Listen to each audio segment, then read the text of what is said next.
Come on. Oh, okay. Get your butt inside. Hello. Get your butt inside. No one's watching right now. Get your butt inside. I know, but do I just oh, I can't touch my phone now. My phone's right there. Okay. It's only at like 10 because I need to charge my phone because it was the deaded. Okay. All right. So, story time. I'm one of us should close the door, and I don't want to move because of all that. Okay. I'm sorry. I thought you were gonna close the door when you were right there. I didn't know what you wanted me to do. That's why I didn't. I'm sorry. Sorry. Sometimes you like it open, sometimes you like it closed. Okay, so first of all,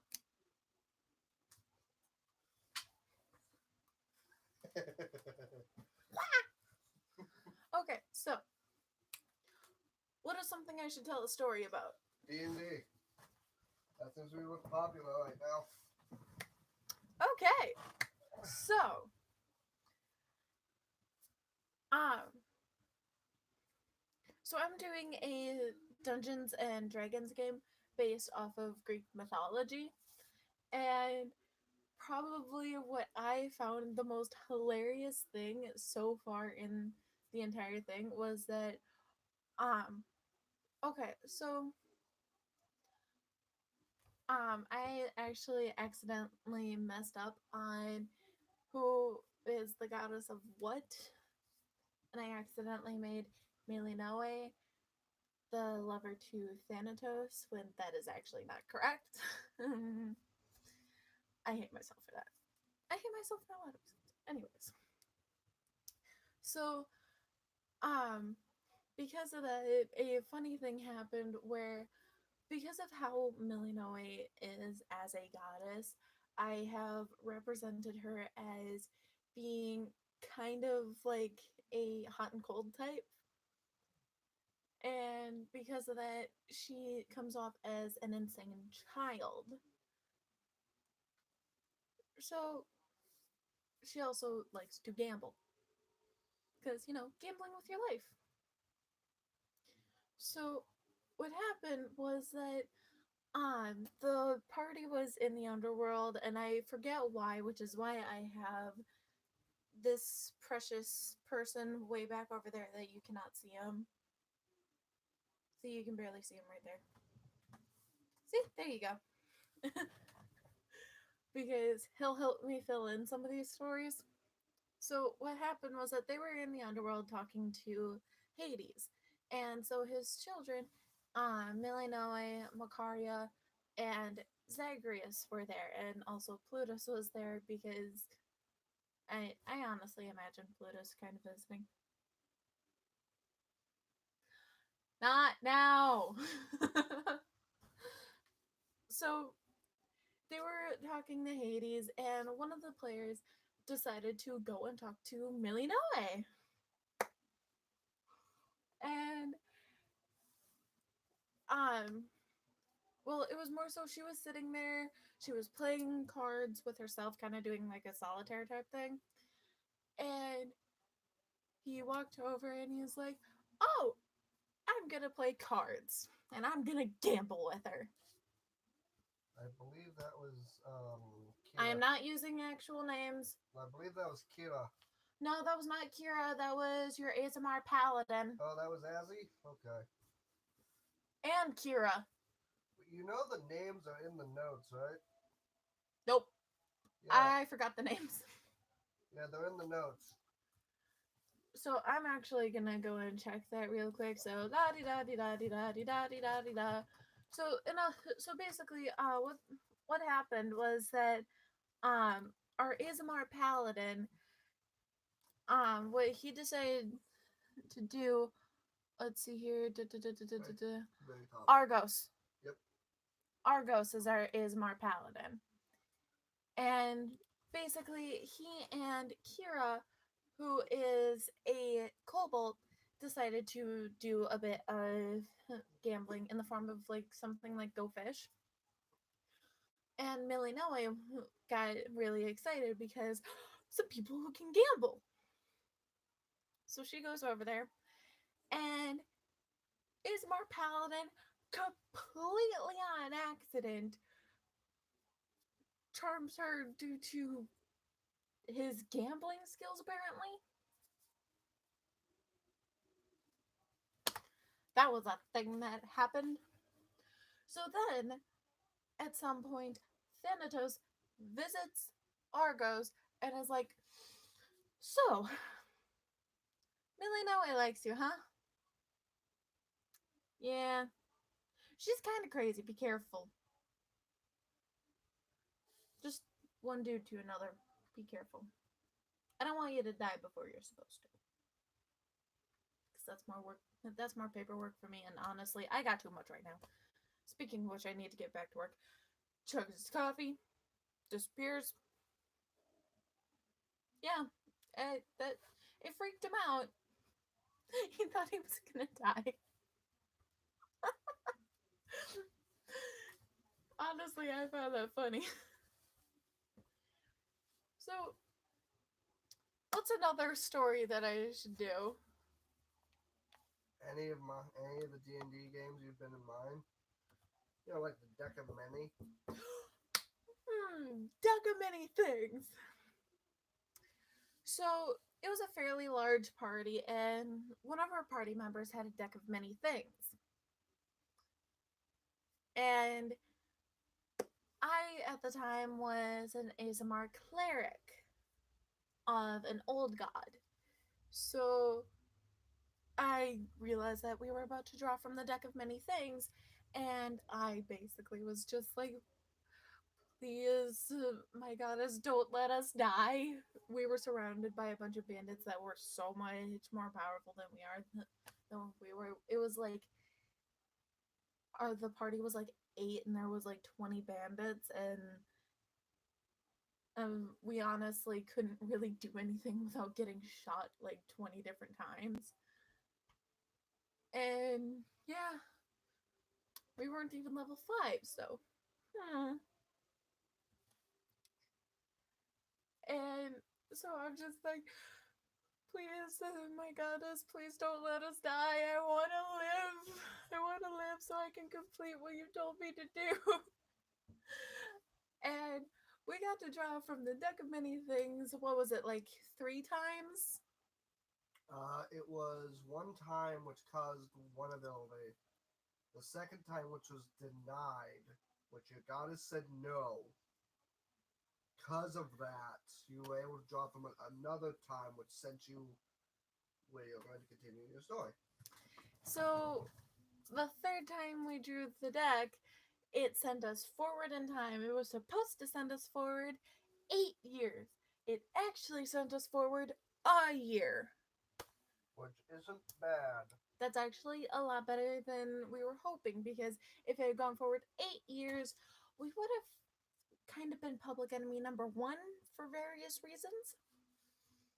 So we were only highly wanted, basically criminals. And we ended up finding a thing from the foreclaimers, and turns out that some of them had traveled forward in time, not even realizing it, and then they got sent, and then they went back to where they were supposed to be, bringing us with them. This also goes into how we met our BBEG, which is now our boss. So we go way back in time to the time where the foreclaimers are still around, still huge, and there's like a giant war going on. And because of that, we weren't allowed to have any of our stuff because of the fact that they thought we were lying. They thought that it was, "Oh, we can bring them back to have them work for us." And our BBEG was actually the one who rescued us and said, "Either you can go there and deal with anything that happens, or you can come and work for me." We pretty much unanimously agreed to go and work for him. adding 2 more people to your party of misfits. And by this time, I was actually getting tired of playing my ASMR, and I felt like she wouldn't go with the party as much as she was now because of a lot of things that I realized. So I actually ended up, by the way, hello to the 2 people. So I actually ended up convincing my absolute favorite DM, who is over there and also watching this, that um she should leave the party because that would mean more people looking for something that we're supposed to actually be looking for. I'm also trying not to say a lot because I don't know if anyone from the group is going to watch this and I don't want to give away anything. No one is. I don't care. Currently, no one is. The thing is that people watch this afterwards because they can.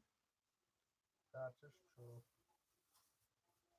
So I don't know if anyone's going to watch this who's in the party, and I don't want to give anything away because I help him with everything. So I know a lot of what's going on. But either way, so I got to play my new character, and she actually is the assistant to the BBEG. So she knows a lot of stuff about him. And she's also a bit higher level, so right now she's a template. She's level 9, the party just hit level 6. Yeah. And so right now, the party is her problem. That is genuinely how it went down between her and her boss, where it's basically like, they're your problem now. Now, my character, this I will give away because it is actually my character. I don't mind telling everything about her.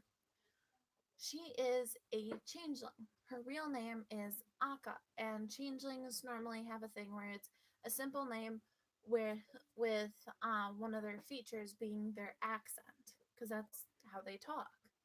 It's kind of like how I use my hands as an expression. They would use their features. Akka the handsy. Can you not? Also, I'm sorry if I like look up here when I'm talking to him. It's because of the fact that I have a mirror so I can see that he is about to throw something and he just threw something. If you make my room messy, I'ma hurt you. I'm the one who cleans it. Yeah, because you volunteer to. Yeah, and? You got no room to complain here. Mm-hmm. You could have just said, no thanks, I'll find someone else to live with. Nope, I chose to live here with my girlfriend, the person who I love and wish to marry.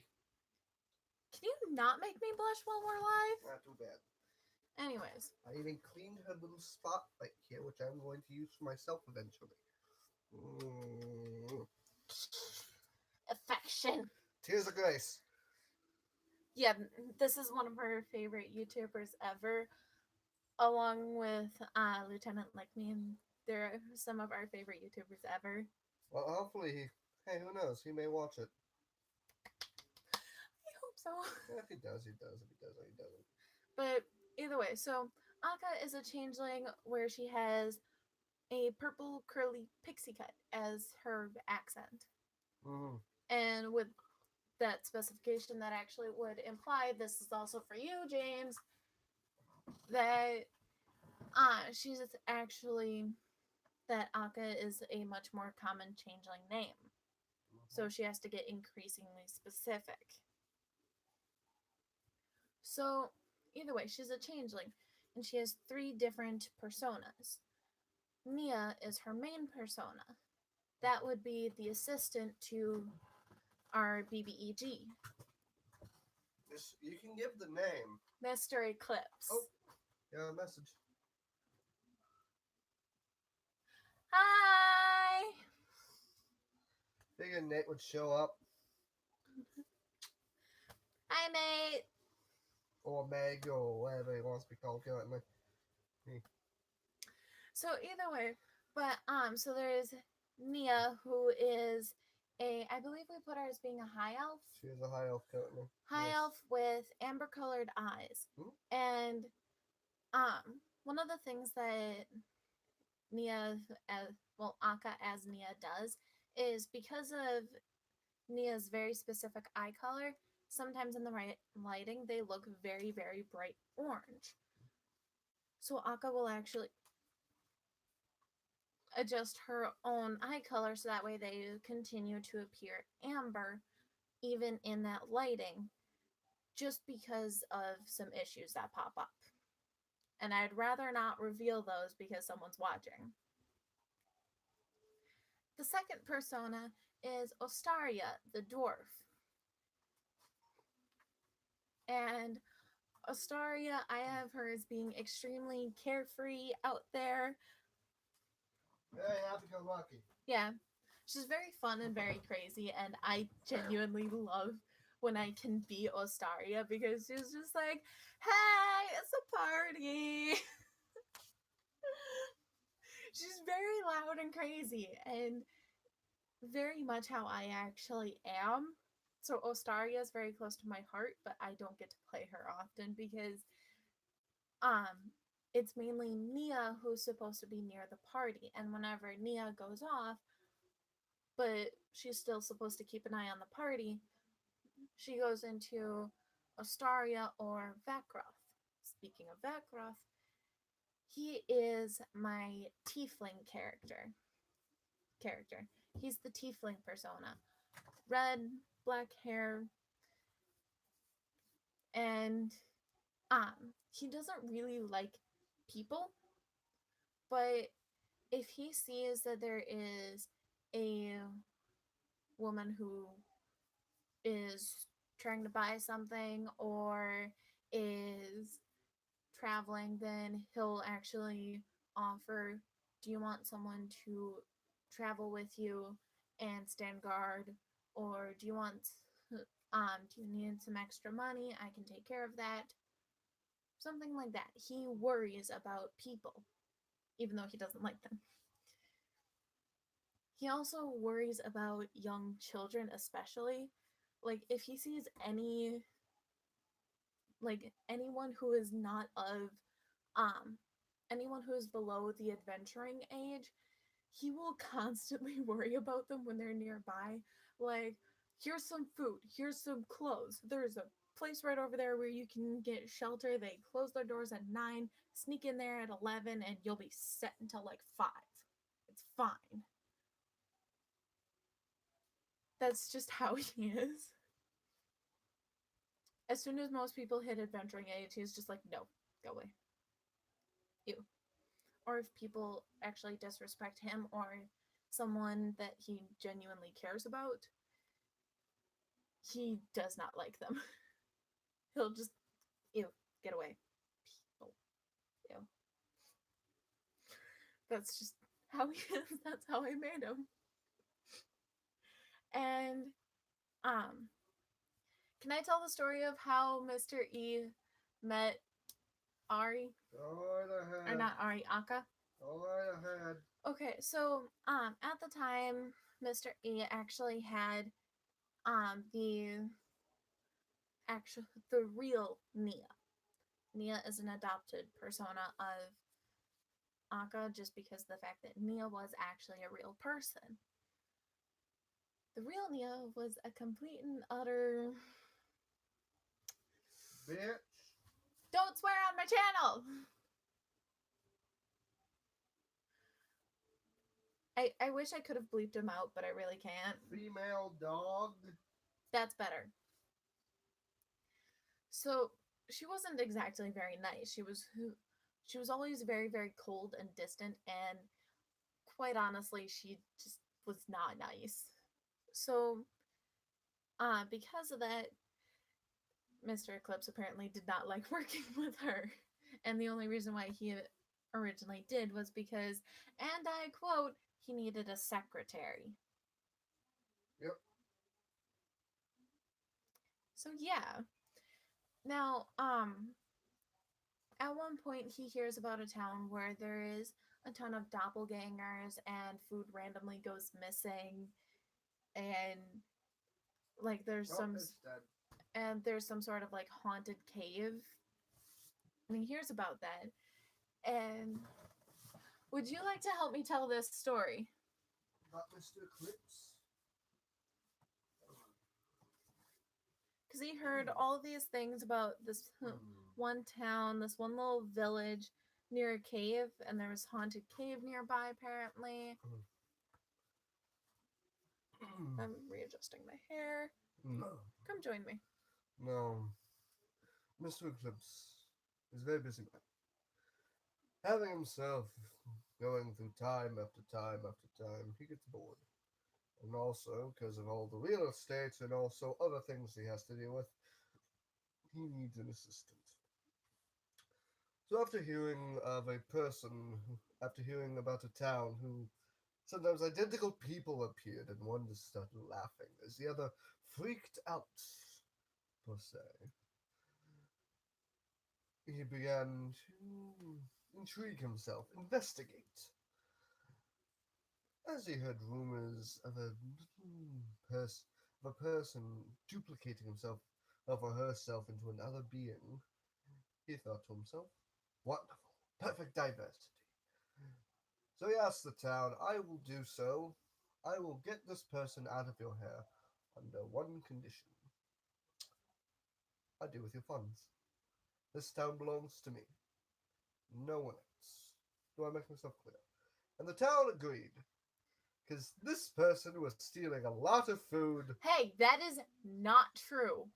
In their eyes, a lot of food. Akka would steal just enough to actually survive. She wasn't thriving, she wasn't healthy, she was barely alive. In a rundown town that barely could survive already. Yeah. So that's a lot of food. So because of that, She ate maybe once a week. that's a lot of food. So did most people. Yeah, she took a meal. And that meant children had to starve. Not always. But with that, he funded the city so they could get more food because he doesn't care. Money is nothing. It was also not a human village. It was a multiracial. Yep. All races were welcome, except for changelings. I believe I think I have it in the halfling territory. Which explains why only Yes. changelings were not allowed, because changelings are not always welcome. Actually, they are more welcomed by halflings than most people. Yeah, but still, there's a lot more races. Yeah, that's true. So, you know. Yeah, you also have to remember the way I put the city, because I just started it, is right near the border of the human territory. Yeah, so. More racism.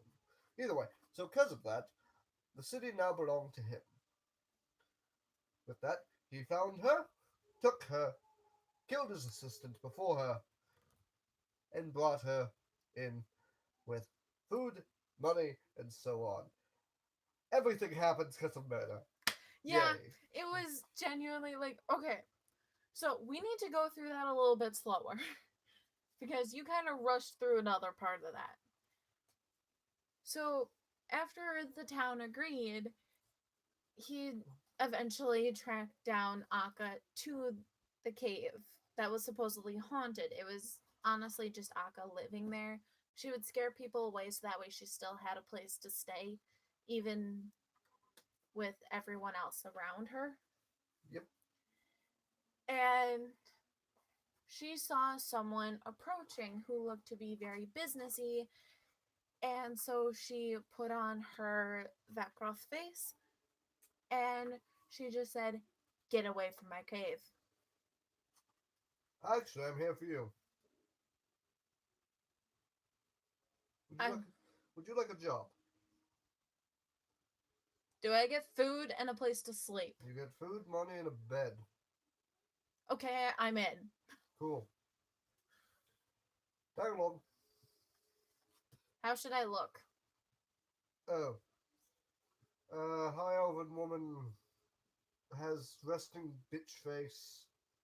Don't swear on my channel! Has resting female dog face. I get very snippy about swearing on my channel because I try to keep it as family friendly as possible. And then there's me, I don't give a darn. So he gives a description of Nia, I believe we named her. Yep. He gives the description of Nia, which has the eyes, the person at 27%. Gives every little I'm frickin' actually snag. bringing up the thing of Nia Okay. because I have her Oh, first name and mhm. last name. Yeah, fine, Kupo. So, because of that, Mr. Eclipse has taken her into his wing. Note, that could be very good or very bad. Because he also has to keep track of 2 people in his life. Enough, 2 more people in his life. His own daughter, that still lives to this day. And his nephew 3 times removed. And, Nate, you should know who those are.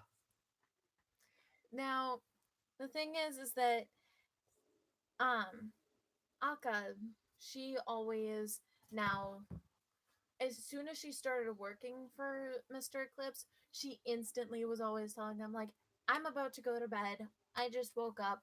I'm going here. And he just didn't care. As long as you were alive, he didn't care. She mainly reports in so that way he knows she's alive. Mm-hmm. He only requests at least if you report by once a week. I don't know how to say the last name because it's one of those elven last names with 2 eyes. Nailo. It's basically where it's 2 eyes and elven tongue. It's like E, double E's.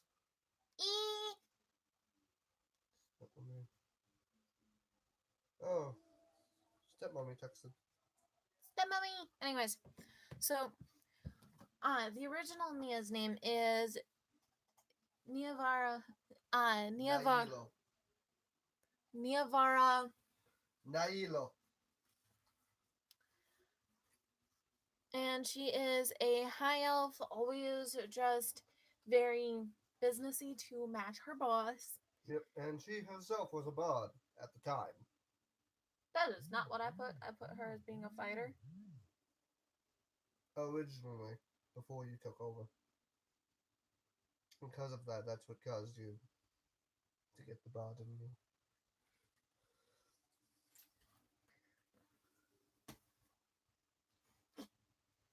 Anyways, so Nia actually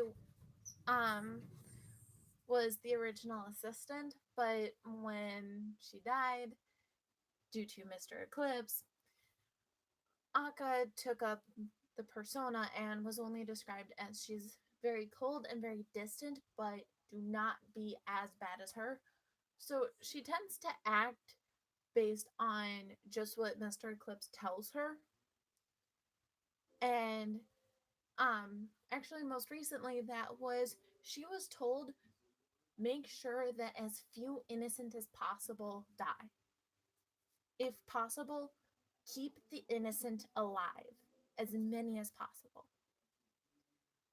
And so when there was a town on fire, she took that as barge right in and kill anything that's killing the innocent.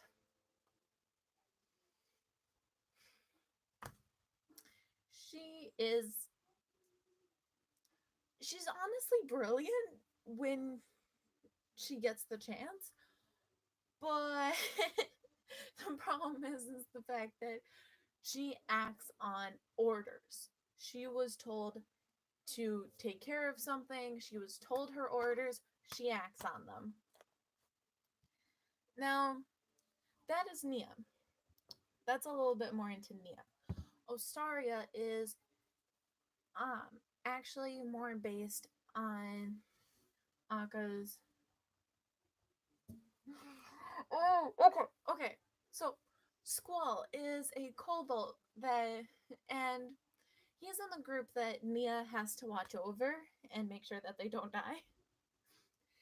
And what he decided to do, since there were a ton of undead in one small area, like they were clustered together in like the town opening.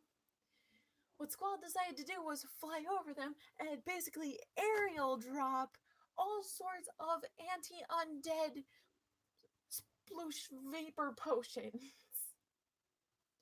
all over. And he got a crit doing so, which means that any damage he did was times 2. We didn't even get to the times 2 before the DM said they're all dead. Over 300, and what was it, like 354 damage done from potions to undead. Also, I would like to mention that Squall has wings and Nia has a broom of flying. So what she tends to do is she tends to sit specifically like, okay, the broom will be going this way, where like the brushy part of the broom is this way. She will sit with her legs like this, and she'll just go wee, whoop, whoop, like that. That's just how Nia rolls. So now, Ostaria, I actually need to double check something. So in the meantime, enjoy random sounds. La la la la la la la la la la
la la la la la la la la la la.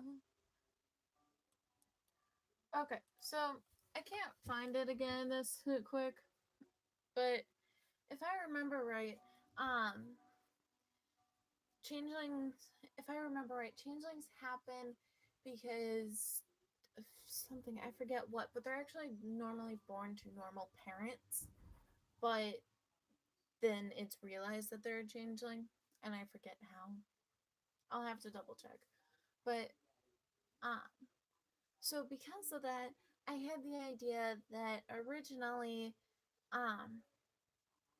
Akka was actually born a dwarf, and I had that idea, but I would have to double check that with James because he's the DM, and I wanted to double check all this stuff.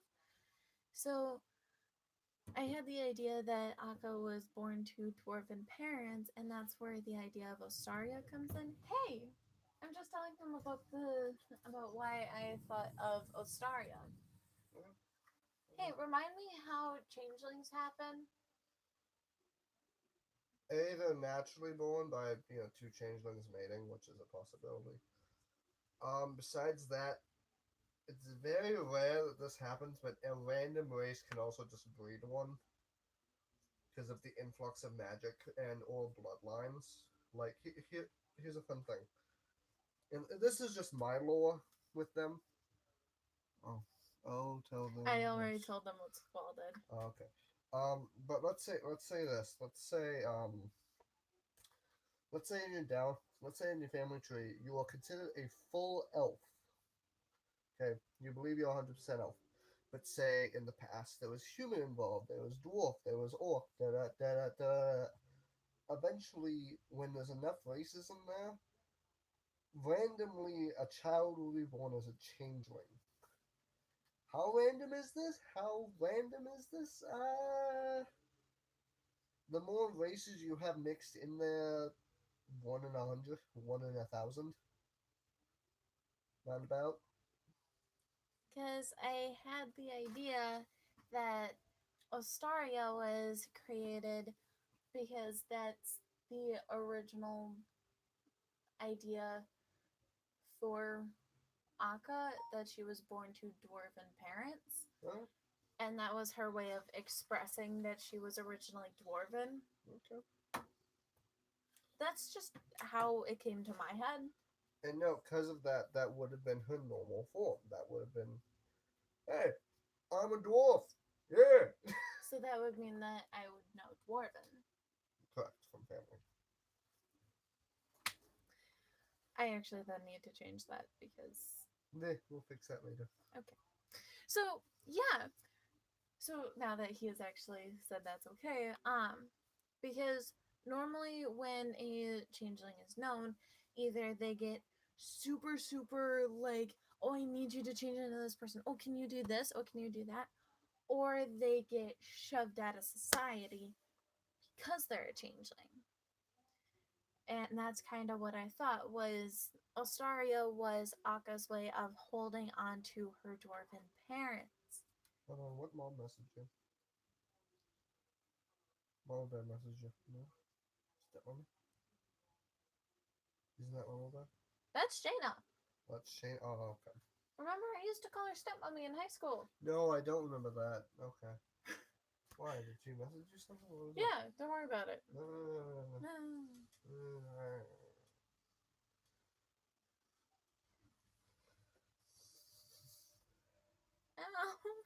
This is why we don't do that, honey. David. You hurt my finger. You hurt your own finger. I hurt my finger. You hurt your own finger. I was also doing dishes. I have a question. 42. Why you get me so down? And just sleep, just so you know.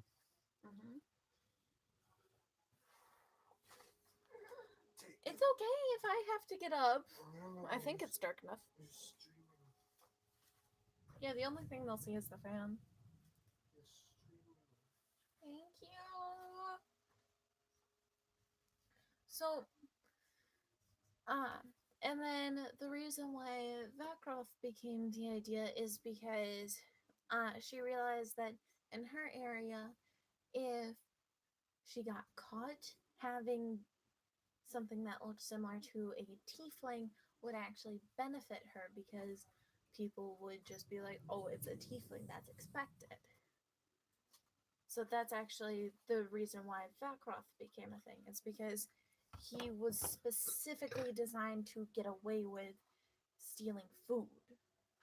No, we are not sponsored by Pepsi products in any form.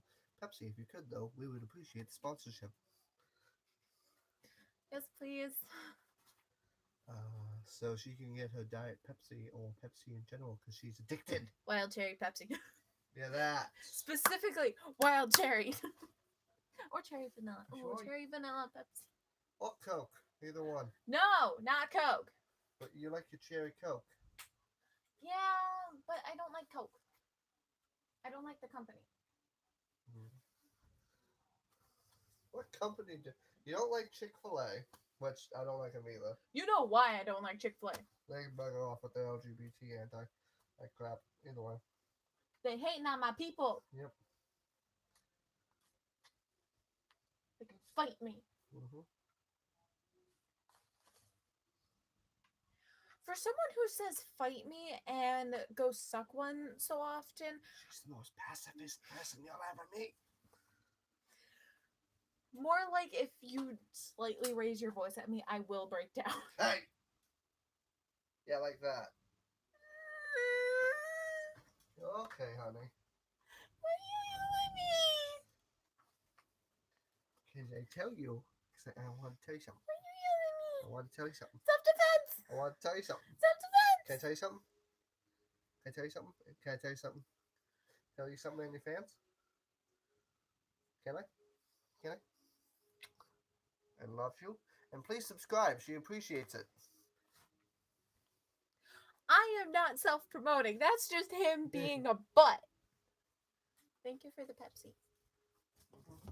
The only other stuff that we have is Mountain Dew, and I'm not a big fan of Mountain Dew. Since we're not sponsored, I'm going to cover it up right now. They don't give a darn. Matt Pat's not bloody sponsored. We're not sponsored by Tears of Grace. That's different. Matt Pat talks about Diet Coke all the time. That's because Matt Pat is legitimately addicted. What are you talking about? And you're addicted to soda in general.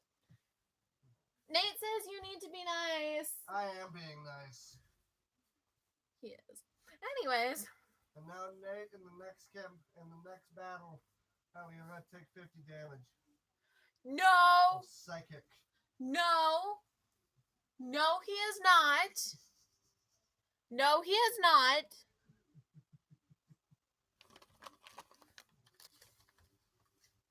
Go make your tea.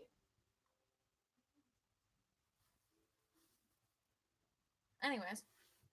So. Would you like some? No, because that's supposed to help with your nightmares. And you sleep. It's supposed to help with sleeping in general. Oh, then I probably should have some. Hey, what would happen if I took that and my melatonin? You'd be out for probably the rest of the day. Fine, I'll take that on Thursday. No, I won't. Thursday is Halloween.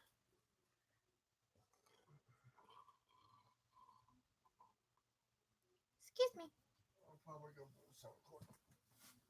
I'll go brew some quick. It's the shiny thing that landed over there. But you chuck my tea! Because I thought it would hit you. No! Chuck the tea. Chuck the tea. Chuck the tea. No. Anyways, so. Also, no more trash in the trash can for the rest of the week. Okay. So. This is full. So what happened was, so the reason why Akka actually did go with Mr. E is because if someone says, I will give you food and a warm bed if you work for me, or you can...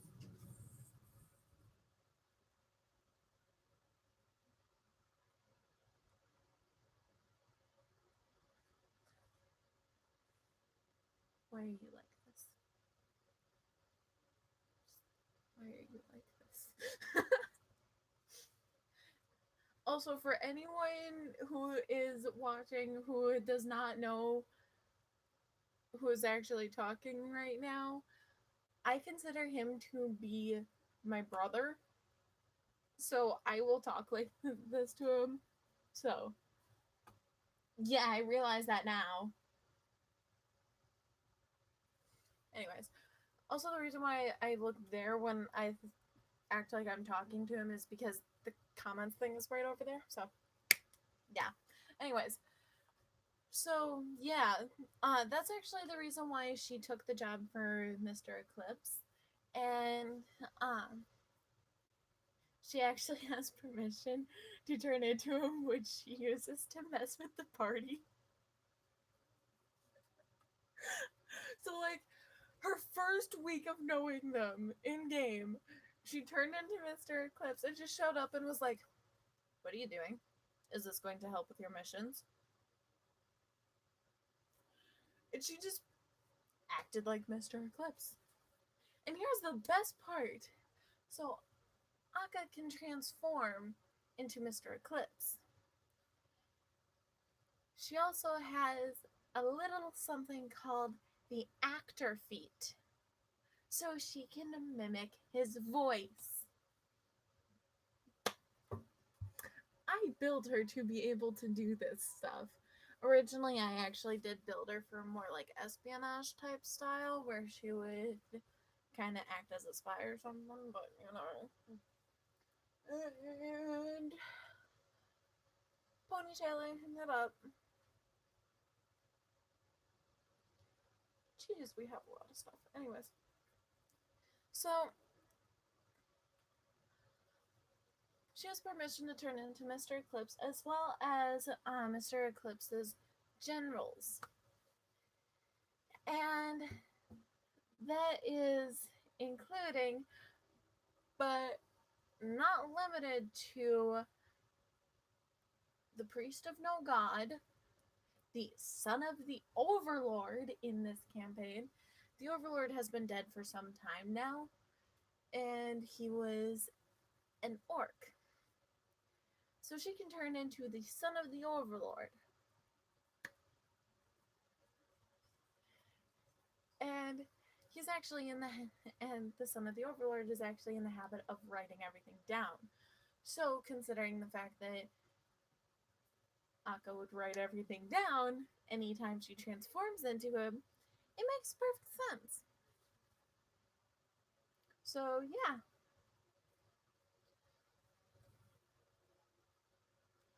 Let's see here. Nope, that does not work for me. um let's see here. Is there any stories that any of you want me to tell? Because I can do D&D stories, I can do real life stories, I can start telling a story that I've actually been thinking about for some time, stuff like that.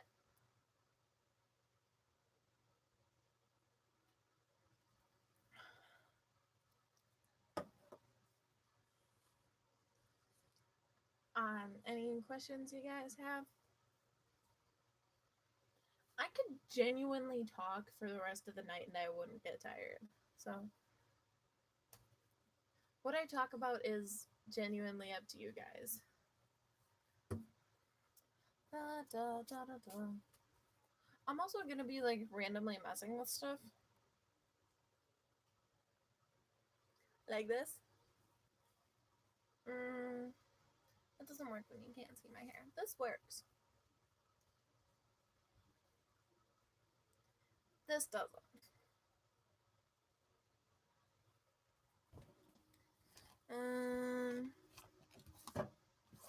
So while I wait to hear whatever you all want to talk about, I'm just gonna be looking for stuff and saying random things. Muffin!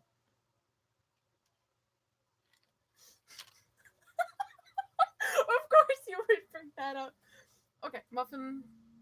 Of course you would bring that up. Of course. Okay, so at my church, I went to a Lutheran church. I used to go there all the time. And there were two priests that were visiting from a different church because they were trying to see the difference. By the way, Muffin, meet Nate. Nate, meet Muffin. He is actually, Muffin's one of my friends from high school. And Muffin Nate is one of my D&D friends and one of my ex-coworkers. He's awesome. Both of them are awesome. Both of you actually have very similar personalities once you get past the slight introvertness. One of you has more introvert than the other. So there were two priests that were visiting my pastor from another church, and they were wanting to see how the Wednesday things were for confirmation. The problem is that I'm a mischievous little child who wanted to freak them out. And so we were talking and I was basically acting all nice, just, oh yeah, I actually really like going here. It's a really nice church. Da, da, da, da, da, da, da. Big sweet little me. One priest left to go to the bathroom. Instantly start messing with the other priest, make him think that I'm a little demon child.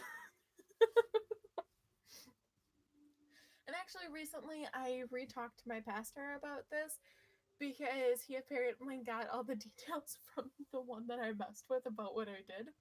So, first of all, we we would do a lot of special effects in the teen thing. So we had dry ice in a special cooler. I decided it'd be a great idea to, in a very, very well insulated jacket, have some dry ice in my pocket. This would come in handy in the following steps. I got some water and I said, sorry if it burns. It's fresh. And he started to do some sort of prayers, and occasionally I would just be like, acting like a little demon. And at one point, while we were just sitting all playing, I was just like, I will eat your heart. Because I am a fan of Adam Sandler, specifically Little Nicky.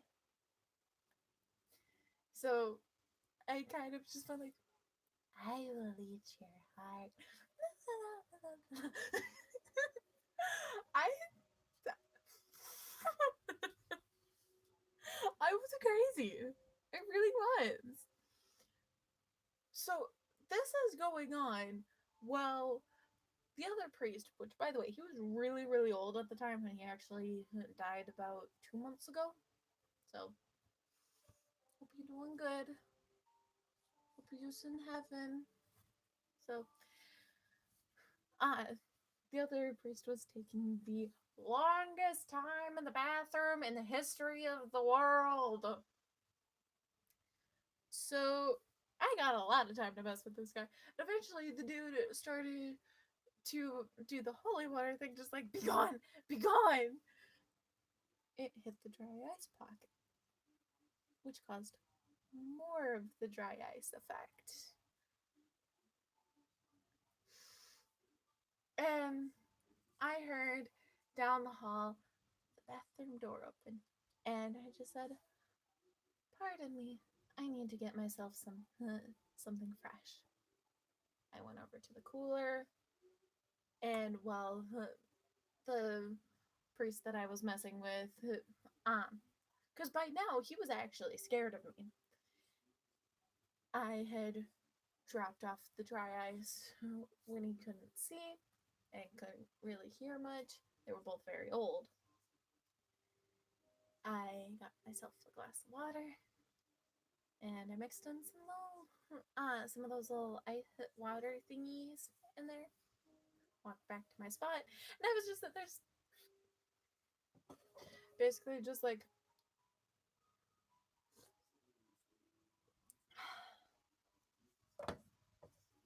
just sitting there acting all sweet. And soon enough, the priest that went to the bathroom came back inside. And the one that I was messing with was just like, Did you not hear anything that was going on? No. And he sat down, and about 10 minutes later, he looked at me, and the one that I wasn't messing with looked at me and was like, "Oh, I'm sorry, dear. Could you please go and get me some water? I forgot to get some while I was up." And I'm just, "Oh, yeah, sure." I got up and got him some water. And the one I was messing with was just like, "Why are you accepting demon water? Why are you accepting demon water?" Just freaking out. And he's just like, "This isn't demon water. One, we're in church. Two, she's not a demon." So I was messing with both of them by being really super nice to one and acting like a sweet little angel when one of them was nearby, and being a complete chaos bringer when only the other one was nearby. And everyone else in the room was in on it, and it was great. So that's kind of the depends on the priest, because I will now always say, "I'm sweet and innocent." And Muffin here will always say, "Depends on the priest." And it's actually a lot of fun to mess with people like that. So there's that story. Is there any other stories that you want to hear? Anything from real life? Yeah, he does say that a lot. Mostly because of the fact that I'm a little mischief maker.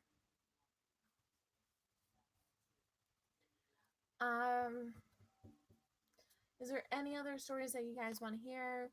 I like telling a lot of stories. Like, I could tell you about the time I got two black eyes. I could tell you about the time that I nearly broke my ankle. I could tell you about the time that this part is not family friendly. I could tell you about the time I punched a bully in the face. I could tell you about the worst school experience I ever had. Are you talking about the Jingle Jangles?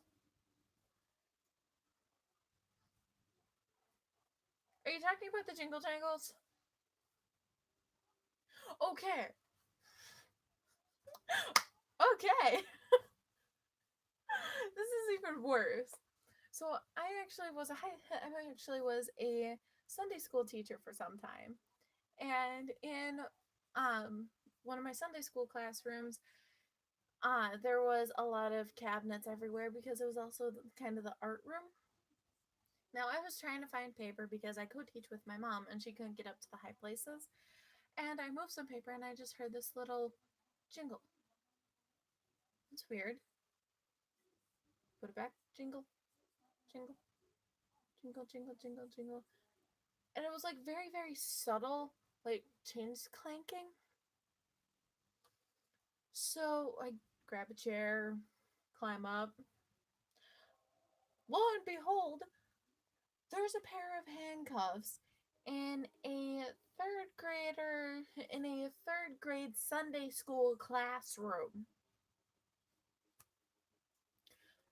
Feel free to explain that one. There's a whole other kind of holy going on. And so yeah, and I took them out, showed them to my mom, and this will act as my handcuffs because I do not want to go and find them right now. Yes, I have them. And I kind of pulled them out and I'm like, "Hey mom, look what I found." She turns and she's just like, "We're in that church." She starts dying. She starts dying of laughter. And So I just decide to, for now, put them back up on the top shelf, just like dum. They're not there. So then I go and I actually did ask one of the pastors if I could actually take them, and they're just like, "You found what?" I led them down and I showed them, and they're just like, now keep in mind that this was, I had 3 pastors at the time. The way that I like to put it is, one is a box where everything's black and white. One is a circle where there's some gray area. One of them is a blob-shaped tie-dye lake. This was the one that was the box where everything is black and white. And basically, she said, yeah, take those. So I took them. So I have them.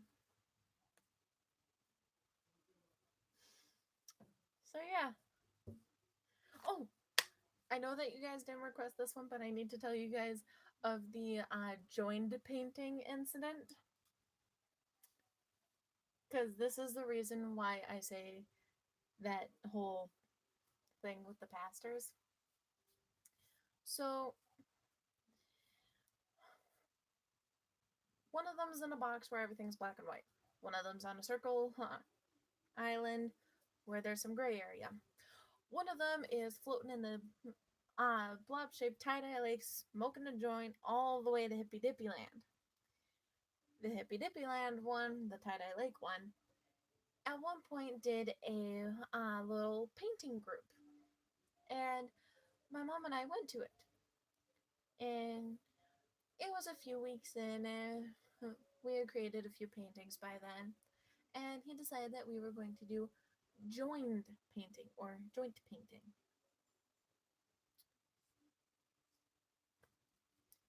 My mom and I both heard joint painting. One of us thought of, like painting with our elbows, or like putting it on the floor and painting with our knees, and joint painting. One of us thought of something else. I actually know, I'm not gonna lie, both of us thought both of those things. It's just that I said that I thought about joint painting. Mom said she thought of the other one. And our pastor, this amazing pastor of ours, was like, no, that would be interesting, but no, we have a minor here. My instant reaction was just, I'll go paint outside. Y'all can do whatever, I'll go paint outside. But yeah, there's a little divot like down over there at this site. Y'all can just like go paint over there, and I'll cover for you guys. He just starts laughing, and he's like, no, I said joined painting. You paint a little something on your canvas, and then we like switch canvases, and we all paint each other's. It's like, oh, okay. So that was fun.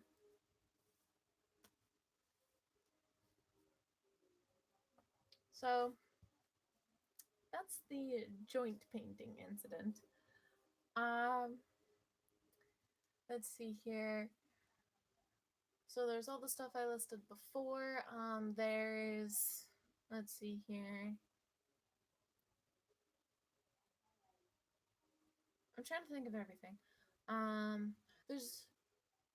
There was one time where my bully actually got in trouble for preventing me from going to school.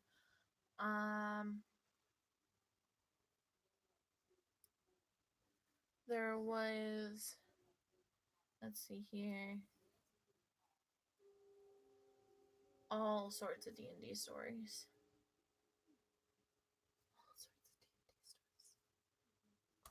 I'm pretty sure that if I stuck with if a campaign I was in lasted long enough, I'd be able to make it to level 20 with how long I've been playing D&D. The problem is the fact that most of the campaigns I'm in end up like cutting off at like level 10 at most. And sometimes we just never even get them started. We'll like talk about it and then they'll just never get started.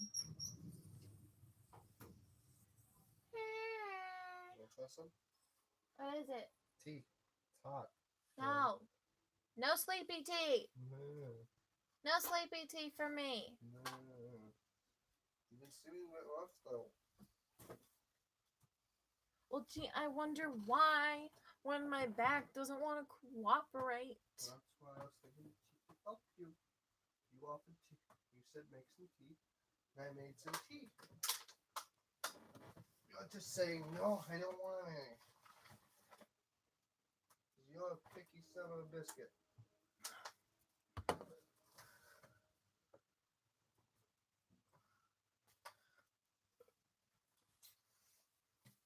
I know pot, meat, kettle. Ring! The muffin says hi. The muffin? The muffin. Where's the muffin? The muffin is the friend I'll be hanging out with tomorrow. Oh, Alex. Holy crud, you've gotten like chat. Chat blew up like hell. I guess. Hey, what's a story that I should tell them? Oh, what do we got so far? I told them about the Depends on the Priest incident. I told them about the Jingle Jangles and how I got those. And I told them about the joined painting incident. Ooh, Who's your favorite character so far in D&D and why? PC or NPC? You've played. That I've played. That you've played. Ari. No question. Ari.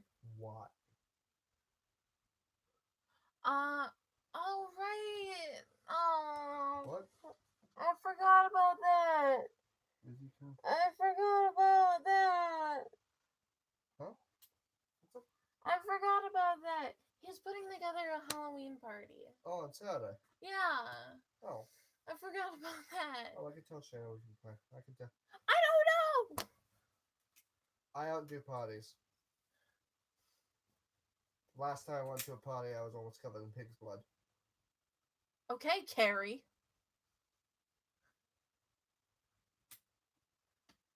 Sorry, that just. That's fine. But I'm from Shayna, and I can just hang out tomorrow.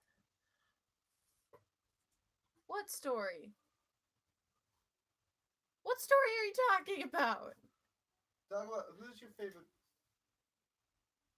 The muffin. What the muffin stuff? Poke.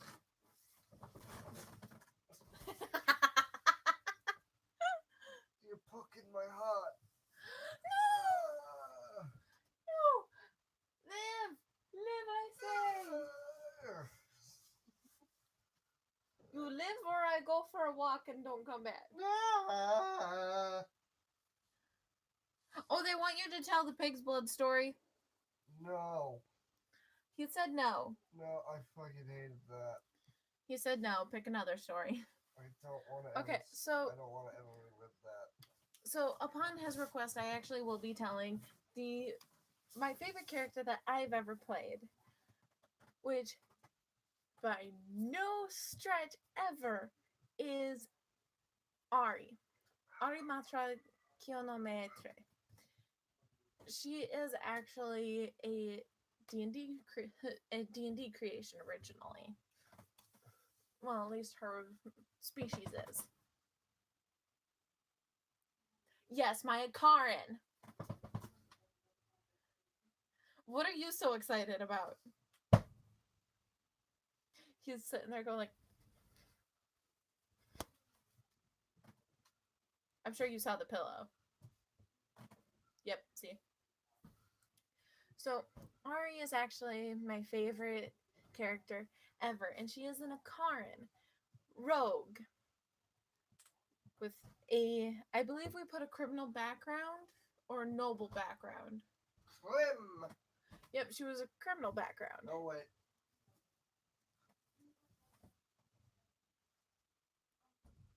No, that one was the noble background.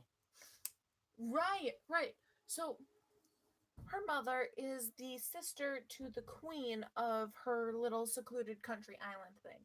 Now, okay. Which is also canon in my game.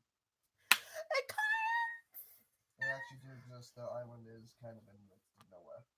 So basically, Akarans are like this land shark siren humanoid type thing where Yeah.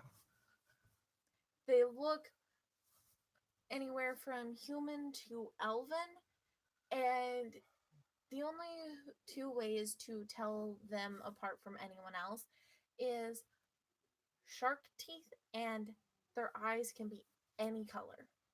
Any color.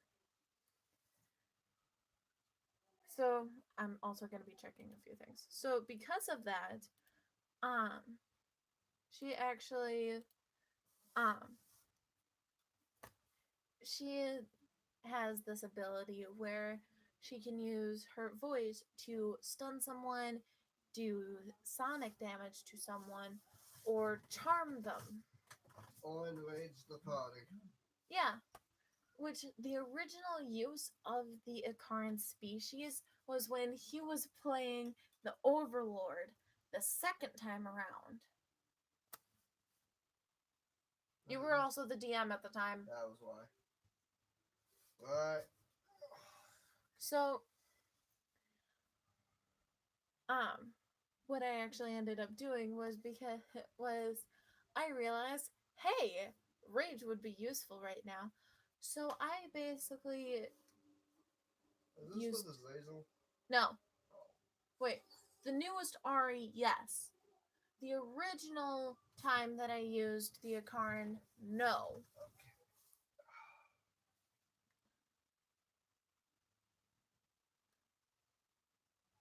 I'm sorry, I think I'm going blind. I can't really read part of your message, Nate. Oh, what kind of movies?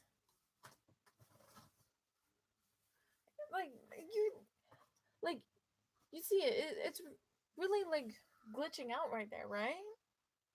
See? It's really glitching out.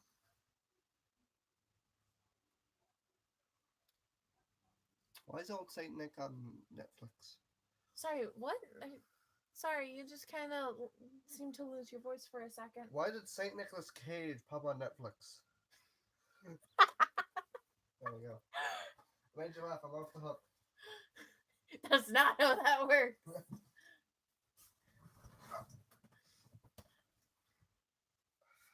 Stop getting up if it hurts and just pop on the thing. Oh, wait, you can't. Never mind. I forgot his phone is dead. Anyways. So, basically, she decided to, make the Overlord rage. Now, if someone is nicknamed the Overlord, do you ever think it's a good idea to go up to them as a siren and go, you know, this is a very angering situation, to charm them into being pissed off? And I'm sorry for using that type of language on my channel, but is that ever a good idea to do? Huh? Is it ever a good idea if you were a siren-like character to go up to someone nicknamed the Overlord and go, this is a very angering situation? No. But that's what I made her do. Because I'm smart. The problem is that that campaign ended up dying really, really quickly just because of a few issues that I had with another one of the players at the time. Nate's saying it's a wonderful idea. Haha. What? Don't worry about it. Okay, currently I'm Mikasa Momoth. Yeah, you stay there. I'll figure out a way to sleep later. I move when your name is above. I'll probably go to jail. Anyways, Well then. so that's the original Okaran character I played. Now, the newest Arimatra is, um, she is the niece of the queen, but she doesn't know that. And I honestly love her because, okay, so she went out to go to her best friend's wedding. She went off of her home island to go to her best friend's wedding. I am this Elder Scrolls game. Yeah, this is also for an Elder Scrolls campaign. So, and what she did was she ended up getting into a spot of trouble where she's like, oh, the mayor keeps on doing all these really disgusting things. Why don't I take care of that? He ended up having no head. And it was brutally mutilated. Because, you know, how's she shark sounding teeth. with the mic? Oh, yeah, by the way, how's everything sounding with the mic versus sounded- when I have just the laptop? It sounded good when compared to normal, in my opinion. But either I way, don't I'm just know. going to keep on talking so that way y'all can judge it. Anyways, so, she was getting chased by the guards. They say it's sounding better. Huh? They say it sounds better. Okay, cool. There's a slight ting of coffee in that, by the way. Coffee! Slight ting. Do you want to try some now? Later. I must finish my soda first. So, anyways, so she goes running out of the town afterwards. Guards chasing her, and for any of you who have played Elder Scrolls, you will know about Alduin. Alduin. Sorry, I forgot that he was fancy. The World Eater. She sees a dragonborn, a black dragonborn with the head of Alduin. Please, not right now. There's a pun near you, but okay. No. With the head of Alduin, the World Eater, well known as the World Eater. And she's instantly thinking, he'll save me. So she runs up to him and says, I'm about to die if those guards get me. Help me kill them, and I don't care what happens, I will help you with whatever. So the main reason why she's been sticking around with that Dragonborn, Azazel, is because of the fact that she owes him a life debt. Technically. Quite honestly, it's gotten paid back Twice now. a lot. But she refuses to accept that just because of the fact that it was back when she knew nothing about him, he knew nothing about her. She refuses to accept it. Madam Octa. Madam Octa. Sorry. Stop distracting me. Madam Octa. Stop it. Madam Stop. Octa. James, Okay. we'll talk about this later. Okay. So anyways. So after the guards are dead, she's just like, by the way, call me Ari. He was like, okay, I'm Azazel. I'm like, okay, there's a town that way, which I'm no longer allowed in because the mayor's dead, and there's a town that way that has yet to find out about that. Let's go to that one. So they go to the town because they're supposed to go and find someone named Malvin. Hey, Nate! Malvin's first appearance as an NPC was in this, and it was glorious because Malvin refuses to refer to anyone as like their actual names or short names. Like Ari's just like, you can just call me Ari or Arima. It works. And he calls Azazel Azzy. A-Z-Z-Y. Azzy. What was that? This is actually one Z. That's how he spelled it. Oh, boo-hoo.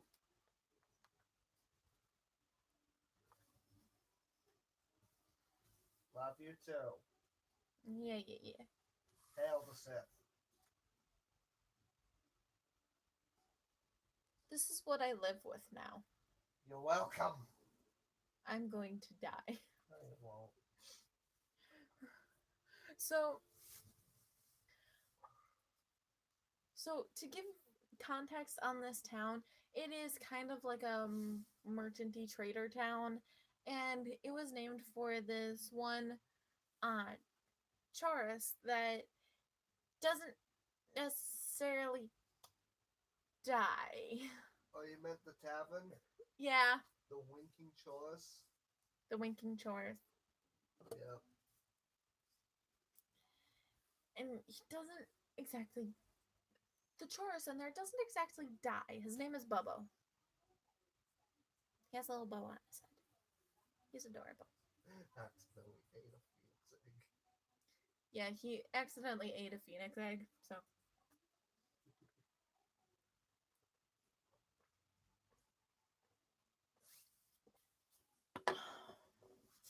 So, there's a few adventures that happen. Would you like to sum up everything? Pain, chaos, move from Valenwood to Skyrim. Yeah, we moved the town. By the way, we took over a town. We moved the town itself from Valenwood to Skyrim by the College of Winterhold. Winterhold is gone. Winterhold was gone before you teleported, but yeah. Yeah. Just to make it clear for the folks. Also there's a thing that happened before that. So the Thalmor, we kind of had a run-in with the Thalmor. Basically, stuff happened. So allow me to explain this. So as we were taking over the town, one of the women actually had a baby. It was an elf. And she was pleading with Ari, the only female, to take her baby, keep it safe. As long as her baby's fine, she doesn't care what happens to her. Classic mothers. And so Ari kind of went like, please, we could raise him to be your evil little heir. Which convinced Azazel. Azazel's player was finding this so hilarious and so frustrating. Because we would have to figure out a way to take care of the baby. And then Malvin decides, I can age him up. We could, just age him. Yeah, he kind of lost control, so for a little while Malvin was malnourished, so we had to steadily grow him back. Excellent, Archer. Wait, hold on. What? Repeat that? I was talking about what happened to Malborn.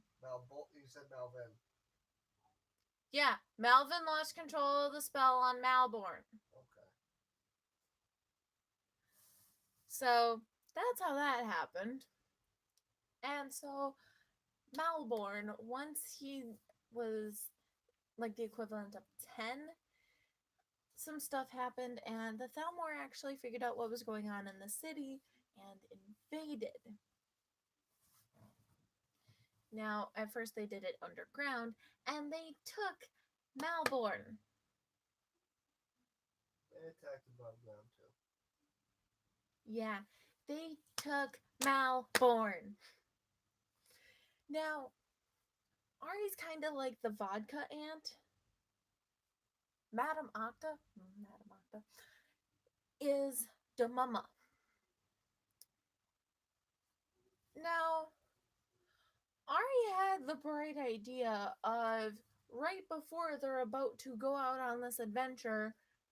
Okay, this also needs some context. Mike, he was in the town because Maik gets along with Malvin. Maik can summon pretty much anything for 50 gold. So we forget about this for a while. No one knows where. So Maik has the idea, well, not Maik, but Ari has the idea the morning that they were supposed to go on this adventure to meet the Thalmor to get Malborn back was to go to Maik with 50 gold and say, get the kid, get Malborn, and get the right one. So she kind of sprung up out of her bed with this idea, ran to Azazel's house, and basically just went, Azazel, Azazel, What? Azazel, I know how to get your kid back without going on a big adventure. I need 50 gold. There you go. So she grabbed the gold, ran off to Maik, and put down the bag of 50 gold and said, I need Malborn, specified which one. Maik just goes, whoop, brings the kid. Rolling a 1%. Yeah. Rolling a 1%. It was a 1% chance that this would work.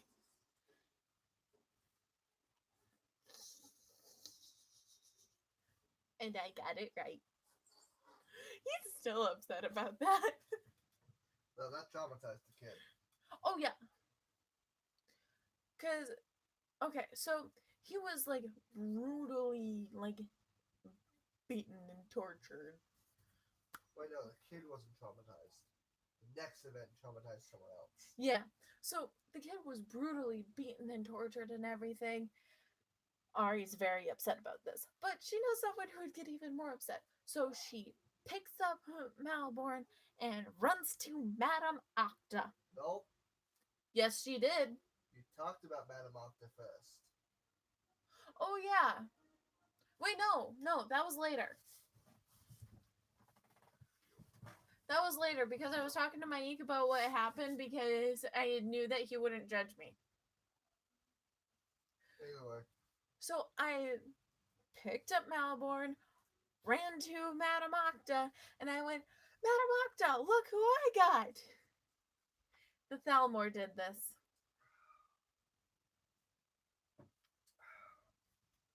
That might have been the only reason why she didn't kill me. Nope. Oh? No, that is not the only reason. Then also Arya's a cutie. No, not Oh. just that. Oh? If you died, Azazel would beat the shit out of her. Because she doesn't want to be beat the shit out of Dragon. God. Please don't swear. Pleasurable way. So yeah. So Arya tells Madame Octa, the Thalmor did this. She was a very unhappy person. Like, she didn't even say anything else. She ran over to Madame Octa and just went, the Thalmor did this, showing Malborn, her son. Right, then you learned what Madame Octa actually was. Yeah. Madame Octa is a disguised Gorgon. Is it Gorgon or Gorgon? Gorgon. Okay, I've been both. It depends on where you were raised and how you just say it. It's kind of like an accent type thing. It just sounds like when I say Gorgon. To me, that sounds weird. Anyways, so Caramel.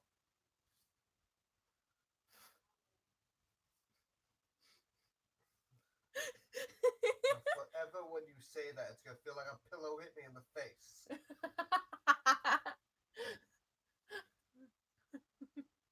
Are you okay? The pillow hit me in the face. Oh, I'm sorry. Caramel. I'm sorry. Either way, so Caramel.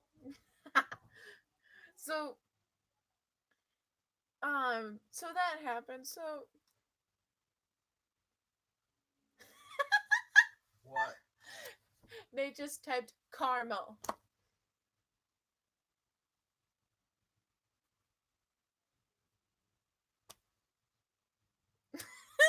You're getting a glare. So what happened was that Ari decided that she was going to go to Maik, who was the only person awake who was calm and would not judge her. So she went back to Maik and just said, 50 gold, I just want to talk. And so she just starts talking about what happened. And then Maik decides, you know what, I'm just going to pull Madame out of nowhere. Because you mentioned her name. How you talked to her. He presumed you wanted to continue to talk to her. That's what he thought. Mike is also a trickster. Maik is a butt munch. Anyways, so Badabacta comes out and she's pale. Muffin, get that put that thing back where it came from, or so help me. So help me. So help me. You're not helping. You know what he typed? What? CAR-EY-MEL. I'm okay with that. I am not. I hate you too. Anyways, so what happened was,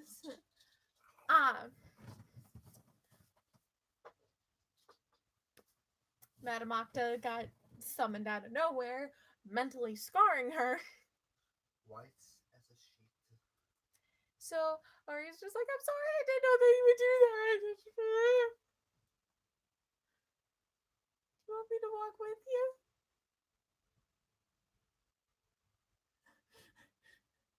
Like, Badbox is just walking away, and Ari's just like, I'm sorry, do you want me to walk with you? Okay, I guess not. So yeah.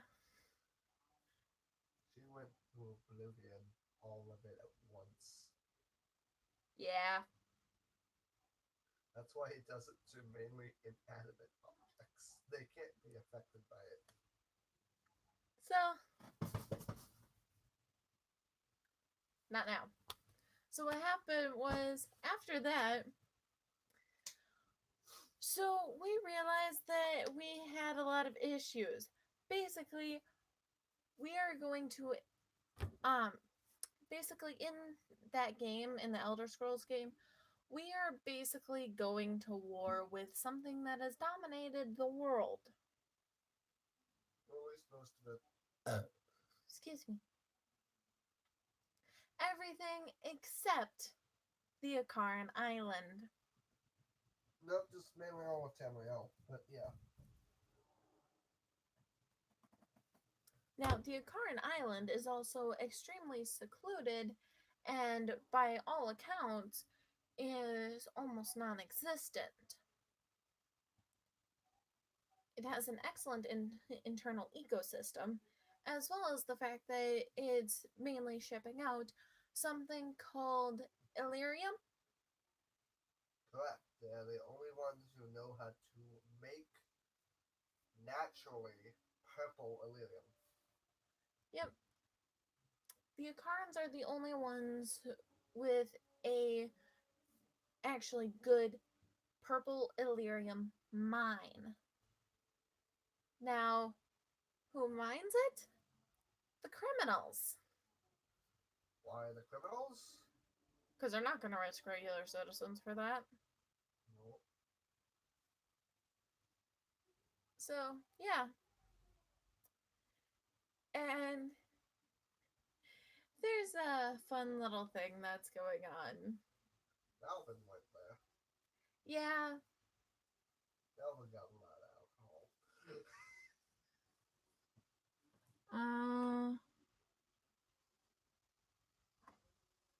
Why would you say that on my channel, Nate? What? Why would you say that? What? Why would you say that anywhere near my channel? What did he say?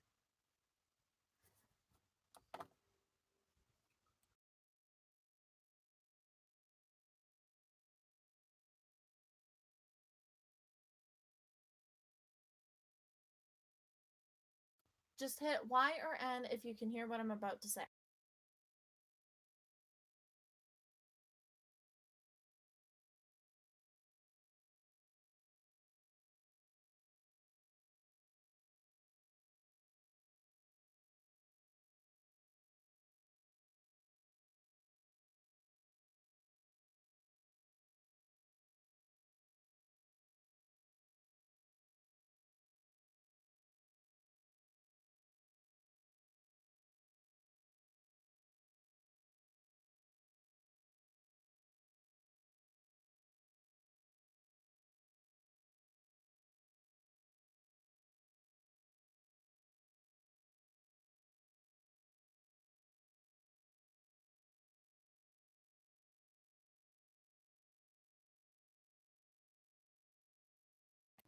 By the way, he says bad Nate.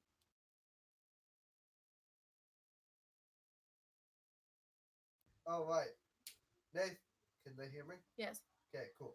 Also, Malvin does know clone, so he is everywhere at once. Thank you for getting that away, Nate.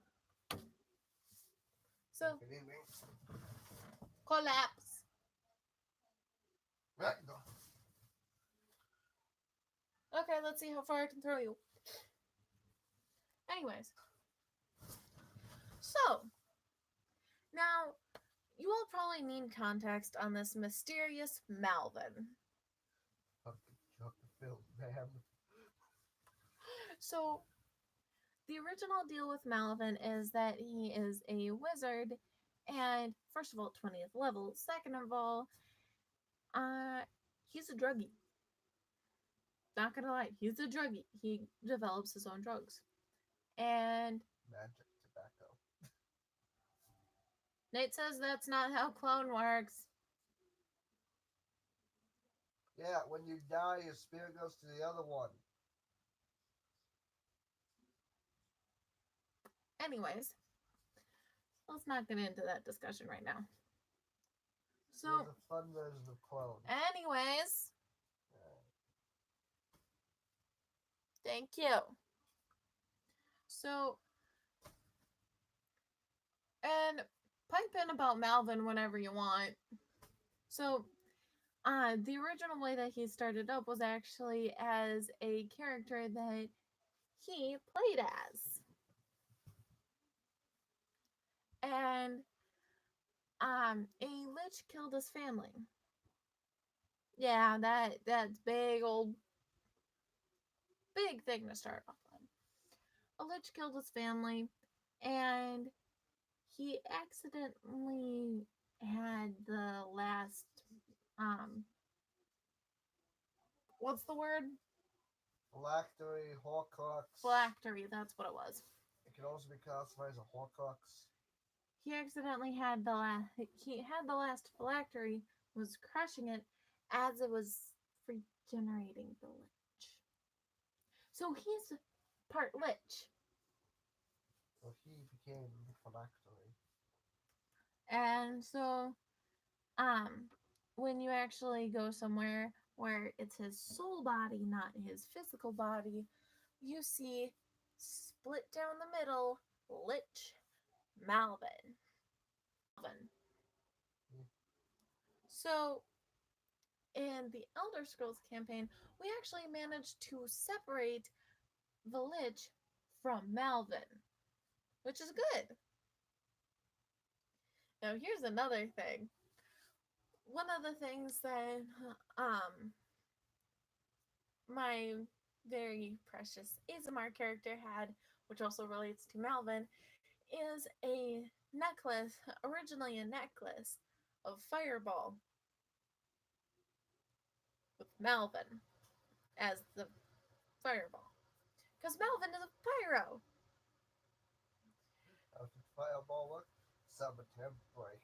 Yeah, the Fireball basically you just summon Malvin at the spot you want the fireball, and you just breaks a wand.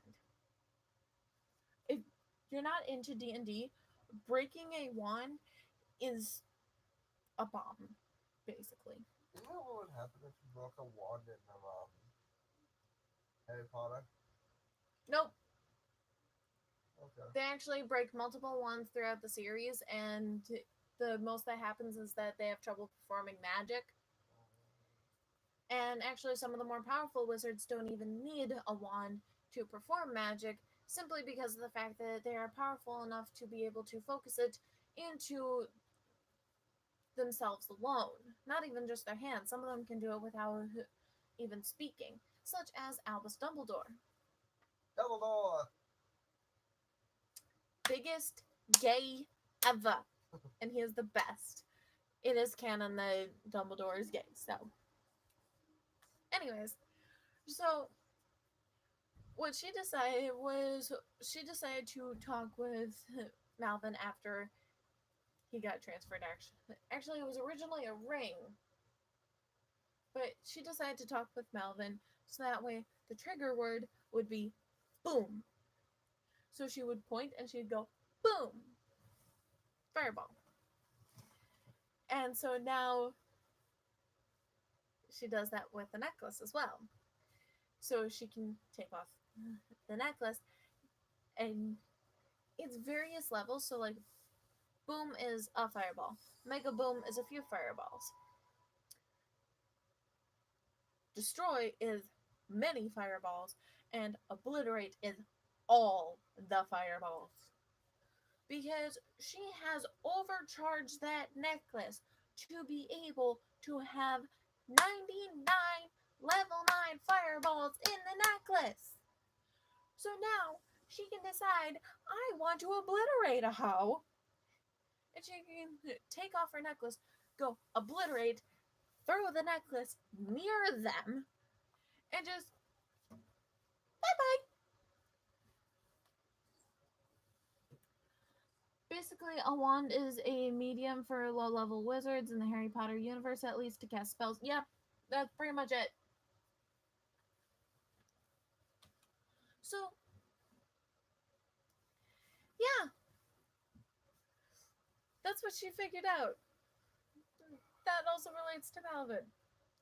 Because, you know how he destroyed the Lich in the Soul area in the Elder Scrolls campaign? Wand. Wand. Wand right in his face. And he just doesn't care. But Malvin's immune to fire. Well, but much. I mean, Malvin is an excellent character, and I deeply care for his well-being. Yeah, that's why Malvin's so smoking, though. He's always on fire. Oh yeah, also when Malvin gets angry enough, he lights on fire. And it's different colors of fire depending on how angry he is, because it's the more angry he is, the hotter it gets.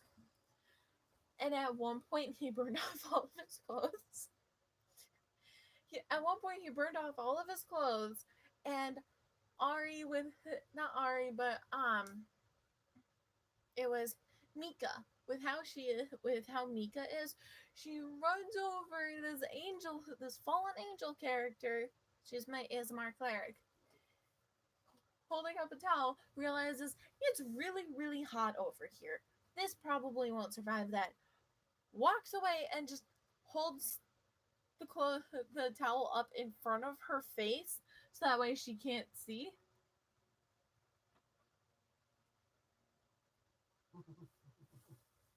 Let's see here. Oh my, a bundle of tinder made from wands being snapped in half. Yeah, that's essentially how Malvin does it. No joke. It's terrifying and amazing. He used to do that for fun. Now is not the time to make Malvin more terrifying. Well, he made 99 wands in a day just so he could break them. You heard it here first, folks. Anyways. So, yeah. So that all got started with my favorite D&D character that I've played. Now, there is actually one character that I have not played that is my favorite, even above Ari, and that would actually be the Overlord. The Overlord is also one of his characters that he created as a player. Stop moving! I was trying to put the cold on my knee. Okay, that's fine. But the Overlord is half orc. And um he's actually a half orc, half elf. The orc features are much more prominent. So, uh,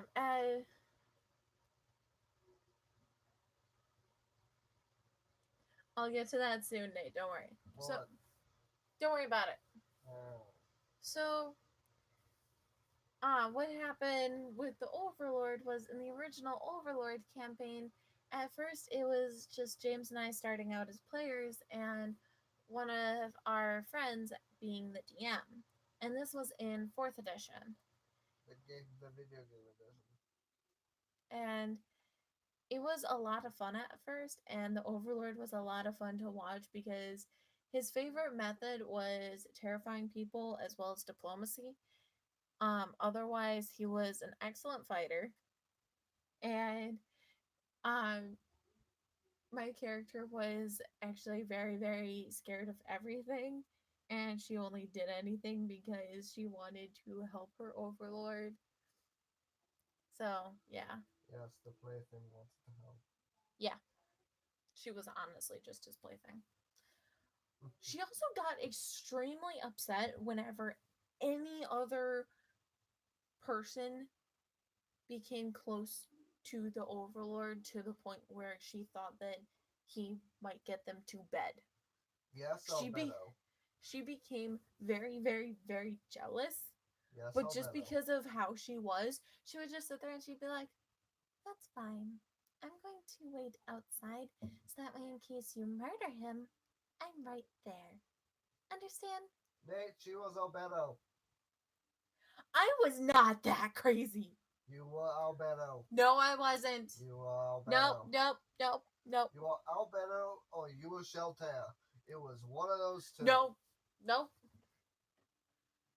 Because she would stay very, very quiet.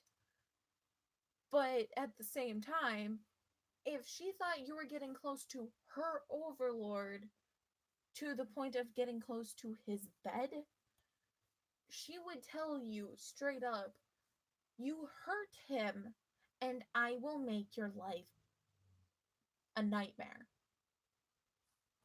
She would never threaten with death. Granted, also, she probably would end up killing them, but, that's beside the point. Albedo! That is beside the point. Okay? That is beside the point. Scratchy tum-tum. Stop scratching your tum-tum. Oh. Stop it. This is why you have scabbies on your tum-tum.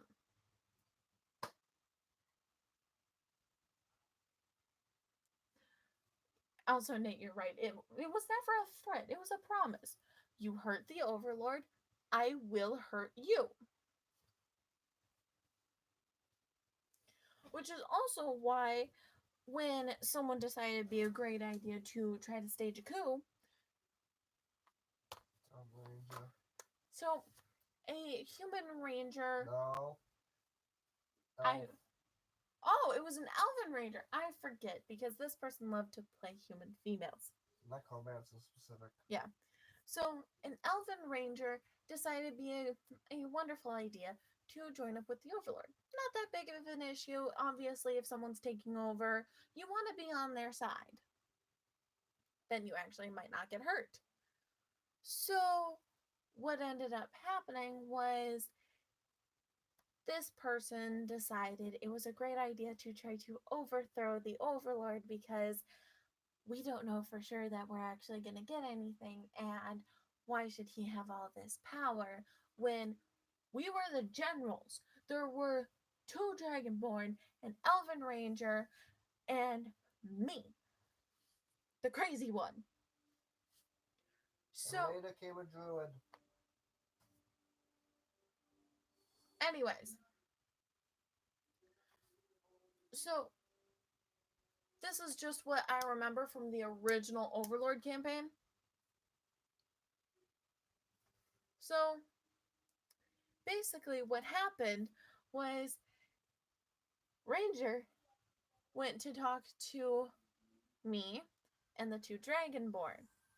The two Dragonborn decided, we's gonna kill you before you can overthrow the Overlord.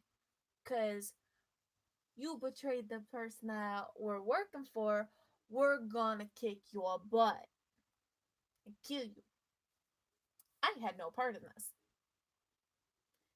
So, fast forward, because when the Overlord came back from his business trip, whatever he was doing, he basically brought back, we ended up bringing back the Ranger upon request of the player. Then, You little bitch. stop swearing on my channel. Why, little wank? Thank you. So, then what happened was, the Ranger then decided to go up to me since I share a bed with the Overlord. And went, hey, you know, we're kind of getting a little bit mistreated for how we are. What? You're a little ahead. All right. Please fill us in. Alright, because that happened before I left. What you're telling happened before I left. Because he died when I was gone last session. He came back. I resurrected him, spending a lot of our resources, pissing me off. When the Kobolds had an issue, brought him with me, then sacrificed him to the Kobold. That all happened in one sesh. Your thing happened before that at near the very beginning. Right. I thought the Dragonborns, then me, and then the Cobalt issue. It was you, then the other Dragonborns, then his death, then the Kobolds. Right. Then game never continued. Right. So, either way, so what happened with me is that he went up to me and was like, hey, we're kind of getting mistreated around here. How? And we should actually have a lot more power, you and I, and a lot more say. So, Oh. here's my thought. Why don't we overthrow the Overlord? I mean, after all, you're always with them, and I know how to get away with this kind of thing, and I know how to map out the woods so that way we can get away. Yes. No. So, my character actually being extremely loyal to the Overlord was just like, oh yeah, totally, I can totally do that. He won't be expecting it from me. He'll probably be expecting it from you since you haven't been with him this whole time, but he won't be expecting it from me since he started out with me. So how about I do that and I kill him. You wait over in that corner once the Overlord gets back. That way we can make a quick getaway before the Dragonborns will notice. As soon as the Overlord came back, I'm just like, that one wants to betray you. We'll keep an eye on him. So I did. Then the whole thing with the Dragonborns. Then he died. Well, then the whole thing was with the Dragonborn. Then he died. Then he got resurrected. Which cost a lot of our resources, which means that we had to stop our plans because this guy wanted to make sure his character lived, even though this character did not deserve it. I have a lot of feelings. He was not allowed any ranged weapons. Yeah, he was not allowed any ranged weapons at all. When his entire build was ranged. So, I was an ass. yeah. Stop swearing! I was a derriere. Thank you. Anyways, so Fine. so what happened then was apparently he had also caused an issue with the kobolds, which we had an alliance with after taking over Goblin Keep also, and a nearby in a nearby town. Nope. Yeah, We made allies with the kobolds, then took over the town. yeah, we made allies. I know. That's what I meant.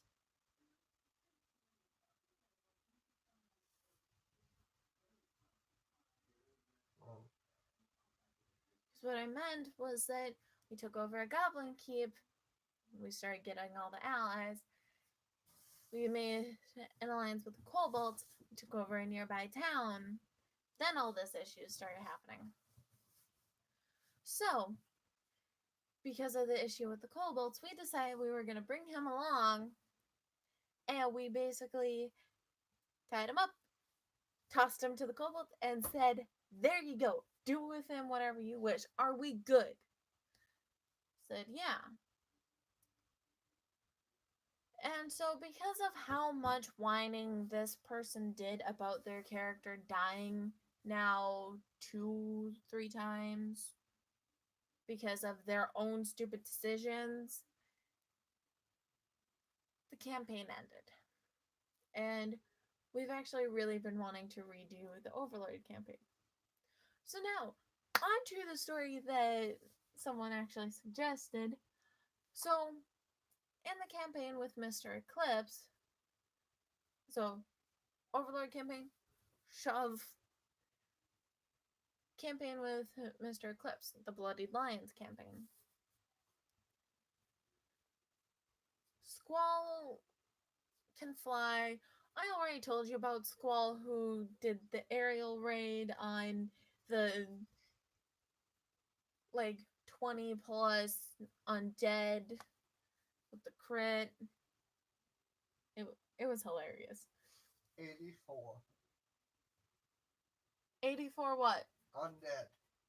Okay, so 84 undead. So, A general and 3 knights. can I talk? Huh? Can I talk? No. So what happened was that with the thunderstorm, so there's this nice little cantrip called control water or shape water. Yeah, it's shape water. And Squall has this cantrip, Squall being our friendly neighborhood winged kobold. This is the campaign that has Nia on her little broom. And Squall had to get rid of something, so shaped the clouds into a giant ball of ice, shove it at the ground. The problem is he took the oncoming rainstorm with it. So we're sitting there, we're having this battle where we're like, okay, how are we supposed to deal with this? How are we supposed to deal with this? Squall decides, you know what? I have shape water. There's clouds. I have a problem there. Shape water the clouds into a ball of ice and chuck it at the ground, thus creating a new spell, by the way, of 3rd level. Chucks it at the ground and caused a slight domino effect, where it's like house goes down, brings another house down for roughly like 20, 30 feet. All the innocent people that were still alive are fine. So yeah, that was right before the aerial raid, I might add. Squall is kind of our best friend. So, props to Nate for creating awesome character. So yeah. Also for any of the D&D characters that I say that I have played, I am more than willing to answer any questions about them as well, as well as circumstantial questions like how would they react to this, this, this, and this. So,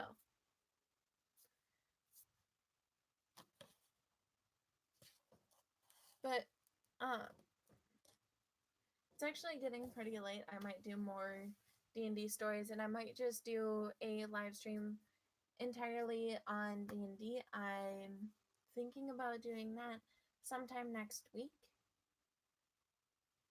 So I'm actually gonna be signing off. So goodbye, my little gems. I love you all.